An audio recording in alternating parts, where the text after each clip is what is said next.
Kemudian di perang Yarmuk ini terjadi di zaman Umar bin Khattab. Nah, Umar bin Khattab waktu jadi khalifah, beliau sempat mengirim dua pasukan yang masyhur dan terjadi dua perang besar. Perang Yarmuk ini pasukan yang menyerang pasukan Romawi, wilayah Syam, gitu kan. Nanti akan runtuh yang Palestina masuk Islam, gitu kan. Syria, Lebanon, ya, Lebanon, ya, Jordania. Ini nanti negeri Syam akan takluk setelah perang Yarmuk nih, gitu kan. Pasukan yang kedua, dan ini juga termasuk pasukan yang menuju ke Yarmuk ini menaklukkan negeri Syam dan ada juga menaklukkan Mesir, gitu kan. Jadi wilayah Afrika dan wilayah utaranya Jazirah Arab, negeri Syam, dan dari sini nanti Islam masuk ke Turki, gitu kan. Dari sini masuk ke Turki. Tapi awalnya di perang Yarmuk namanya, peperangan Yarmuk ini. Itu Umar bin Khattab mengatur strategi perang radhiyallahu anhu luar biasa, menyerang utara Jazirah Arab, karena kalau selatan Jazirah Arab kan Yaman. Yaman sudah masuk Islam di tangan Muadz bin Jabal, sahabat Nabi yang mulia. Jadi daerah selatan Jazirah Arab tidak ada musuh, ya, gitu kan? Karena sudah laut lepas. Yang ada adalah wilayah timurnya Jazirah Arab, Asia Tenggara, ya, Irak, Iran, Afghanistan, Cina, sampai ke kita di Indonesia ini, gitu kan? Itu semua dianggap wilayah timurnya Jazirah Arab, dengan wilayah utara dan wilayah baratnya Afrika dan negeri Syam. Maka Umar bin Khattab mengatur strategi membagi dua pasukan. Pasukan yang pertama dipimpin oleh Amr bin As menuju ke Mesir dan juga negeri Syam, dan nanti akan terjadi perang Yarmuk. Pasukan yang kedua itu menyerang daerah timurnya Jazirah Arab, mulai Irak, Iran, Afghanistan, Rusia, semua itu disisir, dan dikenal dulu dengan negeri Persia. Di sini ada perang Qadisiyah namanya. Ada dua perang, ini jangan dilupain namanya. Perang yang luar biasa nih. Perang Yarmuk dan Qadisiyah. Perang Yarmuk ini, ya, dihadiri oleh Zubair bin Awam. Sebagian ahli sejarah mengatakan setelah Yarmuk berhasil menang, Zubair menyusul ke Qadisiyah, gitu kan. Dua-dua peperangan dihadiri, tapi luar biasa nih. Perang Yarmuk ini dan perang Qadisiyah perang terbesar dalam sejarah Islam, karena jumlah muslimin yang dikirim oleh Umar bin Khattab bersama Amr bin As 4.000 orang. 4.000 orang. 4.000 orang ini akan menghadapi pasukan Romawi di negeri Syam 250.000. 250.000 orang, gitu kan. 4.000, gitu kan. Ini luar biasa ini. Tidak ketemu jumlahnya. Sekali lagi ya, 250.000 ketemu dengan 4.000, gitu kan. Jadi ini kurang lebih 1,5% dari jumlah pasukan musuh. Bukan 10%-nya ya. Karena kalau 250.000, 10% berarti 25.000 kan. Ini 4.000 saja. Cuma 1,5% dari jumlah pasukan musuh, pasukan muslimin berangkat ke sana. Waktu Amr bin As radhiyallahu anhu melihat kayaknya Mesir sama negeri Syam ini susah ditembus dengan 4.000 orang nih. Gimana caranya nih? Dilihat kekuatan musuh, mata-mata Amr bin As sudah kesana sini, lihat ini nggak bisa nih. Ini negara besar ini, bukan main-main. Mesir kalau tembus, Afrika semua bisa takluk. Kalau Palestina takluk, semua negeri Syam bahkan Turki bisa takluk, gitu kan. Maka ini pintu yang harus berhati-hati. Amr bin As terkenal sekali dengan kejelian dalam strategi perang. Maka beliau kirim surat kepada Umar, ya Amir Mu'minin, begini kejadiannya. Tentu kita sudah tahu di awal-awal kisah Umar yang saya sampaikan, unik semua kisah Umar radhiyallahu anhu, luar biasa gitu. Umar bin Khattab mengirim, karena Amr bin As bilang, ya Amir Mu'minin, kami kayaknya tidak bisa melawan dengan 4.000. Tolong kirim kepada kami bala bantuan, minimal memenuhi apa yang telah Nabi SAW janjikan. Karena ada hadis Nabi bunyinya apa? Umatku yang terkumpul 12.000 orang pasukan jihad ya, tidak akan pernah terkalahkan. Hadis Nabi itu.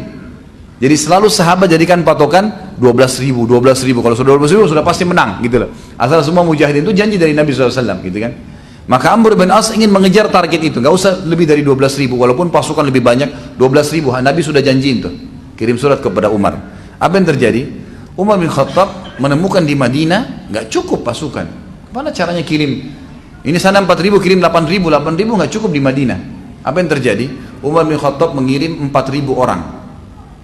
4.000 orang ini pun diiklanin nih, siapa yang mau jihad ke sana? Gabunglah semua sisa masyarakat Madinah 4.000 orang. Lalu Umar bin Khattab mengirim bersama 4.000 itu 4 orang, gitu kan? 4 orang. lalu menulis surat kepada Amr bin As. Wahai Amr bin As, aku telah mengirim kepadamu 8.000 pasukan. 4.000 pasukan yang real, 4.000 personil, dan ada 4 orang bersama mereka yang satunya sama dengan 1.000 orang. Jadi sama saja 4.000 nih. Ini luar biasa ini. Dan 4 orang itu disebutkan dalam kisah, pimpinannya adalah Zubair bin Awam. Ini satu orang, oleh Umar bin Khattab dianggap kekuatannya 1.000 orang. Luar biasa gitu. Ada pasukan banyak 1.000 tapi malas, takut, pengecut. Suruh naik benteng nggak mau, malam-malam nggak mau perang. Takut. Begitu jihad sembunyi di bawah kolom. Kayak sebagian orang, Allahu alam siapa ini. Tapi begitulah. Tapi ini Zubair bin Awam, apa titah jihad langsung di depan. Ini bukan sembarangan orang-orang seperti ini, luar biasa. Kata Umar, dan saya ngirim bersama 4.000 itu 4 orang. Yang kekuatan mereka adalah 4.000. Sebab setiap orang di antara mereka punya kekuatan 1.000 orang. Tentu di sini disebutkan oleh sebagian tentang siapa saja orang-orang itu, tapi yang jelas mereka adalah pimpinannya Zubair ibn Awam. Sebagian ya, disebutkan bahwasanya yang dikirim adalah Zubair pimpinannya, kemudian yang kedua Migdad. Migdad ini tadi yang saya bilang juga sahabat Nabi yang mulia, ini juga orang yang sangat pemberani, nanti ada bahasan sendiri tentang dia ya. Ini memang Umar juga hitung kekuatannya 1.000 orang. Kemudian yang ketiga Ubadah bin Samit. Ubadah bin Samit termasuk sahabat Nabi yang pemberani dan juga dia ahli faraid. Kemudian ada Maslamah bin Makhlad. Maslamah bin Makhlad. Ini juga nanti tentu ada bahasan nanti sahabat-sahabat yang mulia yang kita akan sempurnakan karena bahasan kita kurang lebih 100 sahabat nanti, insya Allah. Tapi kita hari ini baru masuk yang ke-6. Semoga Allah mudahkan. Ada sebagian ahli sejarah mengatakan yang keempat itu bukan Maslamah tapi Kharijah bin Hudzafa radhiyallahu anhum ajma'in. Jadi ini 4 orang sahabat yang terkenal yang diutus oleh Umar bin Khattab. Ringkas cerita adalah waktu tiba pasukan tersebut untuk penaklukan Mesir, gitu kan? Maka ternyata Amr bin As ini kan itu ngirim surat ke Madinah lama. Dari negeri Syam, dari wilayah perbatasan Mesir ke Madinah itu bisa sebulan jalan ngantar surat. Balasan Umar bin Khattab menyiapkan pasukan balik dari ke sana lama, dan ternyata waktu Zubair bin Awam tiba di wilayah Mesir yang akan ditelepon oleh Amr bin As ini, itu Amr bin As sudah mengepung selama 7 bulan, nggak berhasil. Jumlah pasukannya cuma 4.000 tapi ngepung, berhasil mengepung gitu kan. Begitu Zubair bin Awam datang, tanya Amr bin As, ada apa nih? Kita belum bisa tembus. Tanpa banyak ngomong nih, Zubair bin Awam langsung tarik beberapa temannya, naik kuda, kelilingin benteng itu. Dikelilingin sama dia semua, dilihat kondisinya. Disebarin orang-orang di situ, dilihat sama kekuatannya di mana nih, gitu kan. Orang-orang yang di atas ini, yang musuh-musuh yang tadinya siapin panah, kalau ada yang mau coba nyerang, lihat ini pasukan sedikit, segelintir, 5-6 orang tapi kelilingin benteng itu semuanya. Dan Amr bin As tidak punya strategi ini awalnya. Begitu selesai, ternyata Zubair bin Awam untuk kelilingi, dia cari celah mana yang bisa naik di tembok nih. Begitu selesai dia balik, dia bilang sama Amr bin As, izinkan saya untuk bisa menembus benteng. Kata Amr, kalau bisa silahkan, gitu kan. Ini sudah 7 bulan kita kepung nggak bisa-bisa. Dia bisikin 5 orang temannya, cuma 5 orang nih. Kalau kalian dengar takbir saya, ikut dari belakang, gitu kan. Teman-temannya sudah tahu Zubair bin Awam ini suka melakukan strategi yang luar biasa. Gitu. Zubair ini akhirnya taruh tangga yang mereka buat kayak kita sekarang mungkin tangga kayu. Memang zaman dulu begitu. Kalau mereka mau nyerang tembok, mereka taruh tangga, mereka naik. Ya nasib-nasiban, kadang-kadang dari atas dipanahin, kadang-kadang dilemparin timah panas lah, apalah. Seperti lumpur panas, bukan timah, lumpur panas dipanasin terus untuk menjatuhkan musuh gitu kan. Tapi seperti itulah Zubair bin Awam ini membiarkan pasukan tetap berdiri dan musuh ini mengira bahwasanya muslimin belum menyerang, maka dia cari sisi tembok yang kosong lalu dia naik sendirian.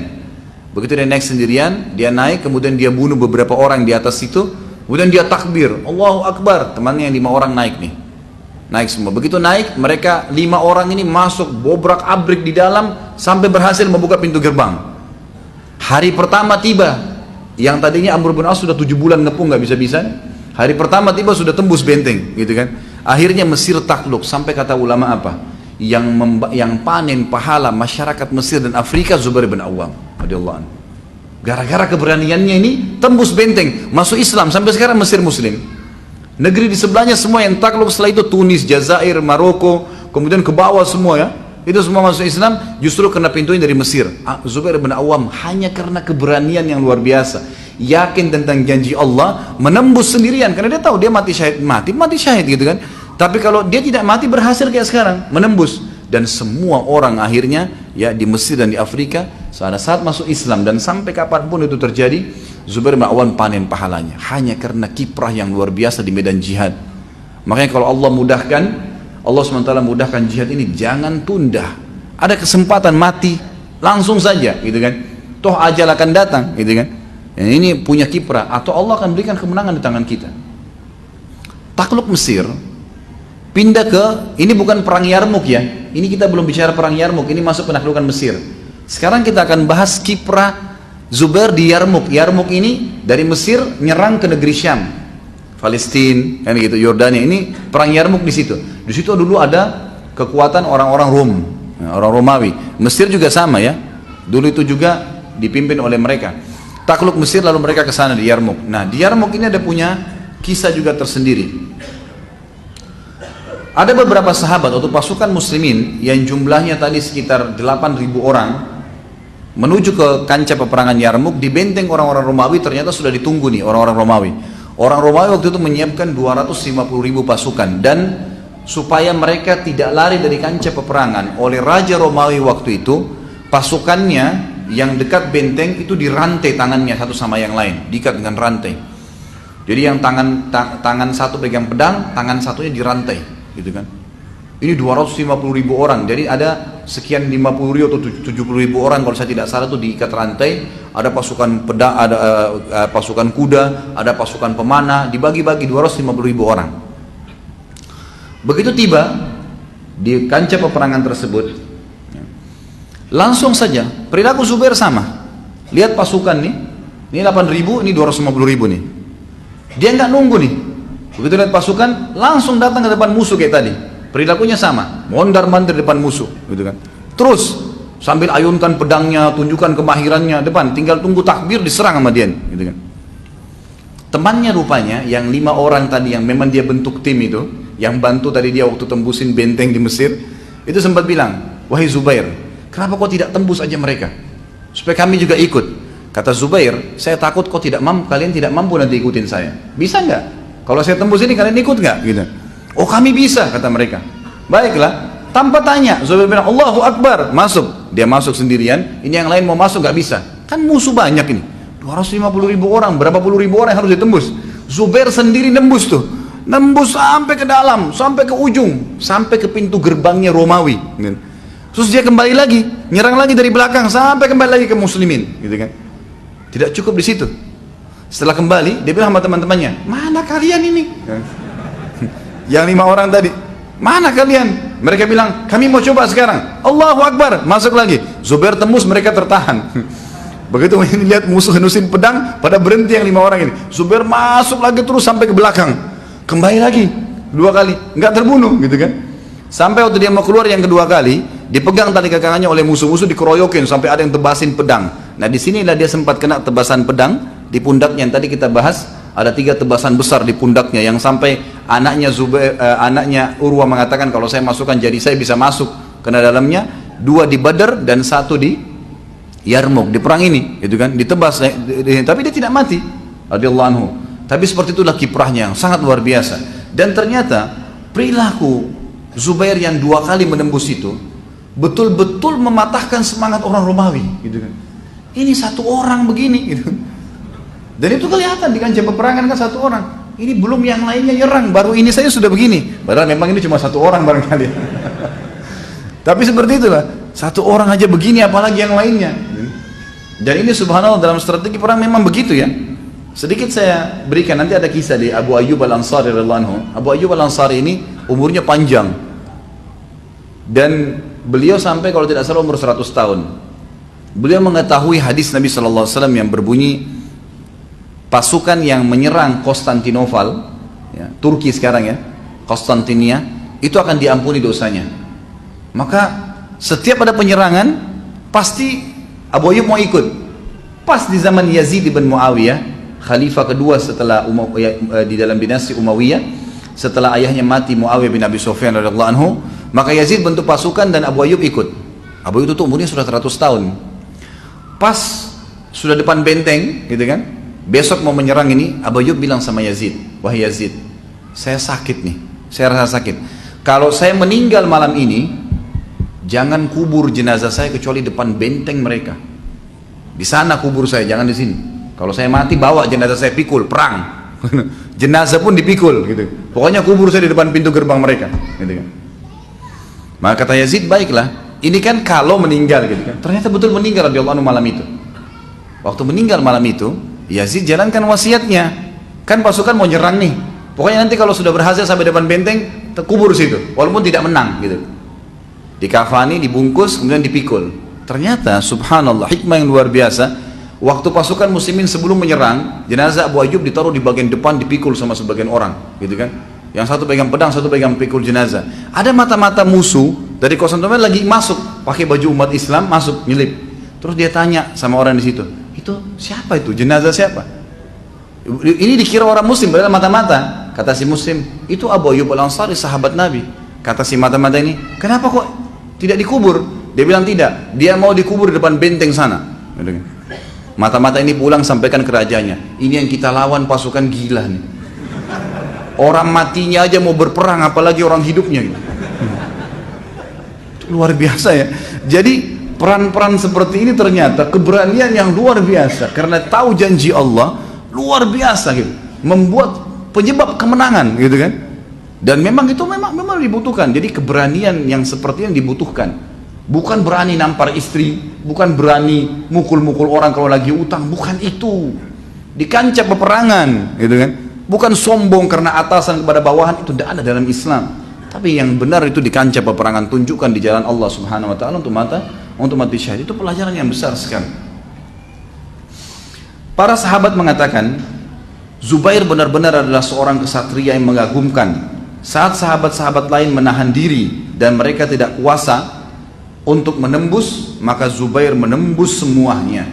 Tidak ada yang tidak ditembus oleh Zubair radhiyallahu anhu, dan dia tidak pernah merasa takut sedikit pun pada saat menembus musuh-musuh tersebut. Al-Hafidh Ibnu Katsir mengatakan rahimahullah dalam buku sejarah beliau, Az-Zubair berangkat ke Syam sebagai mujahid. Dia ikut dalam perang Yarmuk sehingga kaum muslimin merasa bangga dengan kehadirannya. Di sana dia membukukan kepahlawanan yang cemerlang dan semangat juang yang tinggi. Dia menyusup ke barisan tentara Romawi 2 kali dan memporak-porandakan mereka dari awal sampai akhir sendirian. Kayak tadi saya berikan gambaran, luar biasa orang ini radhiyallahu anhu. Semoga Allah berikan kita seperti beliau ya. Ini orang yang luar biasa. Kemudian selanjutnya adalah saatnya untuk menutup kisah tentunya ya, karena peran terakhir radhiyallahu anhu ini di kasus ya perang Jamal. Dan ini sudah saya sebutkan di zaman atau pada saat membahas tentang Ali radhiyallahu anhu. Tentu Zubair bin Awam sama dengan Talha bin Ubaidillah mendapatkan jaminan mati syahid dari Nabi SAW, tapi ternyata bukan mati syahid di tangan orang-orang kafir, tapi justru mati syahid terbunuh secara zalim dengan orang-orang yang mengaku Islam dari kelompok Khawarij. Dan ini juga menandakan ikhwah sekalian dan akhwat rahimani rahimakumullah, kalau seseorang terbunuh secara zalim itu syahid, gitu kan? Itu syahid. Zubair bin Awam ini terbunuh bukan di tangan orang-orang kafir, tapi sudah saya ceritakan dan saya kembali reviewkan, perang Untah namanya. Waktu Utsman radhiyallahu anhu terbunuh, maka Zubair, Talha dan Zubair dan Talha ini membaiat Ali di Madinah. Ali sebagai khalifah dibaiat, gitu kan. Lalu Zubair sama Talha ke Mekah. Mereka mau umrah waktu itu. Lalu mereka bertemu di sana dengan Aisyah radhiyallahu anha, istri Nabi sallallahu alaihi wasallam. Waktu tiba di Mekah, orang-orang Irak dari kelompok Khawarij menulis surat kepada Zubair dan Talha. Kalau kalian adalah sahabat-sahabat Nabi yang mulia, datanglah kepada kami di Irak. Kami juga termasuk tidak setuju dengan terbunuhnya Utsman bin Affan. Padahal yang nyurat kepada Zubair dan Talha ini adalah kelompok yang membunuh Utsman. Jadi mereka merekayasa keadaan itu, gitu kan? Karena memang di Irak waktu itu banyak muslimin, maka pergilah kata Talha dan Zubair kepada Aisyah, wahai Ummul Mukminin, bagaimana kalau anda juga ikut ke sana? Kita melihat keadaan muslimin di sana yang memang masih menuntut darahnya Utsman. Mungkin kita bisa minta kepada Ali, khalifah, untuk menangkap pembunuhnya Utsman. Tiga pun sepakat pergi. Di tengah jalan, di sebuah wilayah, tapi saya tidak terlintas sekarang nama wilayahnya, itu sempat mereka istirahat dan di malam hari kemahnya Aisyah radhiyallahu anha dikerumuni oleh anjing, gonggongan anjing. Dan Nabi SAW pernah berkata kepada Aisyah, kepada istri-istrinya waktu lagi kumpul semua, kata Nabi SAW, seseorang di antara kalian nanti akan terkena fitnah dan ciri-cirinya dia akan berada di sebuah wilayah yang di tempat tinggal dia dikerumuni oleh gonggongan anjing. Waktu Aisyah dengar, Aisyah mengatakan radhiyallahu anha, wilayah apa ini? Disebut nama wilayahnya dan seperti yang Nabi sebutkan. Kata Aisyah, kalau begitu saya harus balik. Ini seperti yang Nabi SAW katakan, ini fitnah, nggak boleh saya ikut.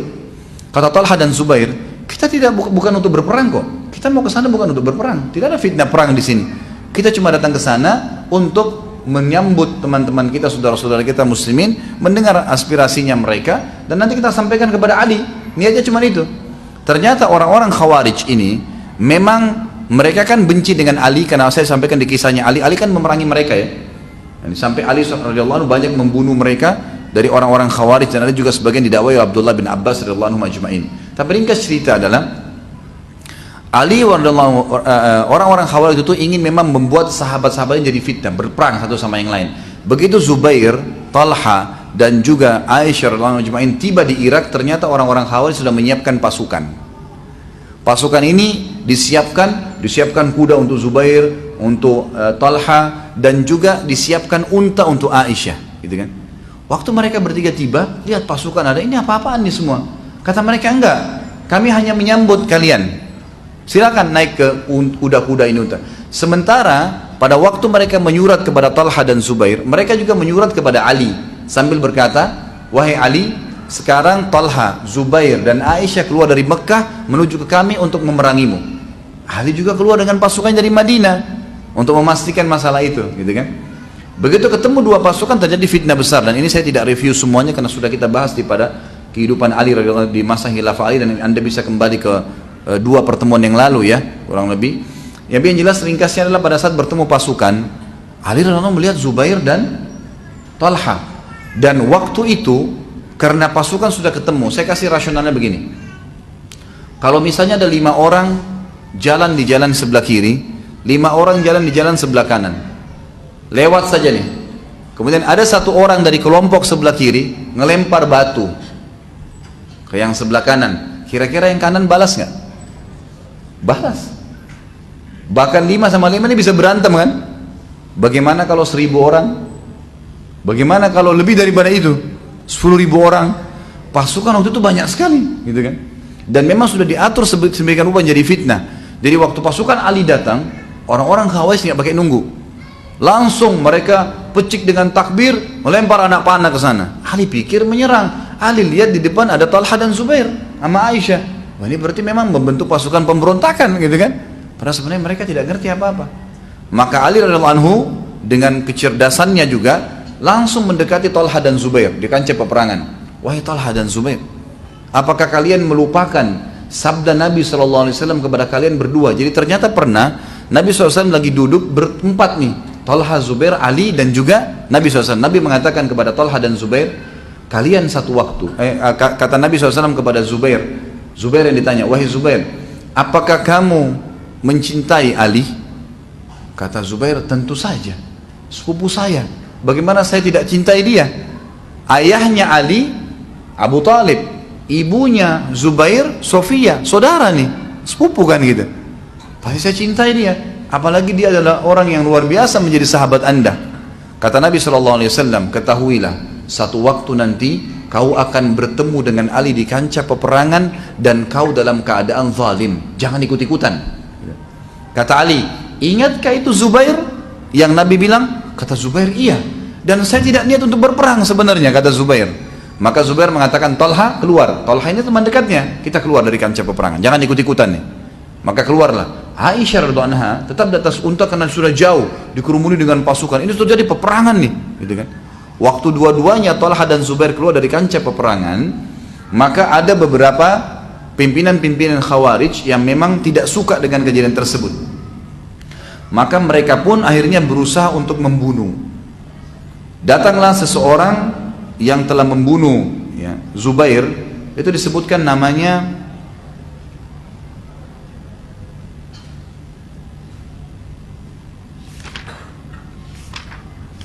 kalau tidak salah Ibnu Jurmuz ya. Saya lagi cari dulu. Iya, Ibnu Jurmuz betul. Jadi yang membunuh dia adalah Ibnu Jurmuz. Ini salah satu pimpinan dari orang Khawarij yang datang waktu lihat Zubair sudah menyingkir ke samping, lagi ngobrol sama Ali sama Talha, dia datang dari belakang kemudian ditusuk langsung Zubair. Ditusuk langsung Zubair bin Awam 2 kali dan Zubair mati. Kemudian Talha yang sudah kita bahas juga pertemuan yang lalu dipanah juga oleh seorang Khawarij yang akhirnya mati, gitu kan. Tapi Ali mereka tidak berhasil bunuh. Ali tidak berhasil mereka bunuh. Ringkas cerita, pada saat keduanya telah terbunuh, Zubair dan juga ya, Talha, maka Ali radhiyallahu anhu menangis pada saat itu. Kemudian duduk di depan jenazahnya ya Zubair sambil dan juga Talha, sambil Ali mencium keduanya dan mencium pedang keduanya. Sambil menangis Ali mengatakan, demi Allah, inilah pedang-pedang yang mulia yang senantiasa digunakan pemiliknya untuk membela Rasulullah SAW dalam segala peperangannya, dalam segala mara bahaya. Diriwayatkan Imam Ahmad, Ibnu Hibban dan Hakim juga At-Tabarani. Kemudian juga dalam riwayat lain dikatakan Ali radhiyallahu anhu berkata pada saat melihat jenazah Zubair yang tersungkur di depannya dengan Talha, dia mengatakan kepada anaknya ya, Muhammad bin Hanafiyah namanya, Muhammad bin Ali namanya ya, tapi diambil nisbat Hanafiyah nama ibunya agar membedakan antara Muhammad dengan Hasan dan Husain radhiyallahu anhum ajmain, karena Hasan dan Husain adalah anaknya Fatimah, lebih mulia ya. Muhammad mengatakan, aku ternisbatkan ke Hanafiyah, ke ibuku, karena aku posisiku di bawah Hasan dan Husain gitu. Dia Ali mengatakan, wahai Muhammad, aku berharap aku mati sebelum hari ini karena ini fitnah yang sangat besar. Maka Ali pun akhirnya berhasil memberhentikan permasalahan itu, yang memberhentikan permasalahan peperangan tadi ya, dan memenangkan peperangan, lalu memulangkan Aisyah ke Madinah. Karena kata Nabi SAW, wahai Ali, akan terjadi sesuatu masalah nanti dengan salah satu istriku, tapi Nabi tidak sebut Aisyah gitu ya. Dan kalau terjadi itu kembalikan dia ke rumahnya di Madinah. Maka pasukan Ali menang radhiyallahu anhu, dan sudah panjang lebar jelaskan. Tapi Talha dan Zubair terbunuh pada saat itu, dan ternyata terbunuhnya mati syahid. Dan pada saat terbunuh, Ali radhiyallahu anhu menghukum juga Ibnu Jurmuz dan pembunuh Talha sambil berkata, sampaikanlah atau terimalah berita buruk buat kalian berdua, karena Rasulullah SAW telah menyampaikan kepada saya bahwasanya pembunuhnya Talha dan Zubair dua-duanya masuk ke dalam api neraka.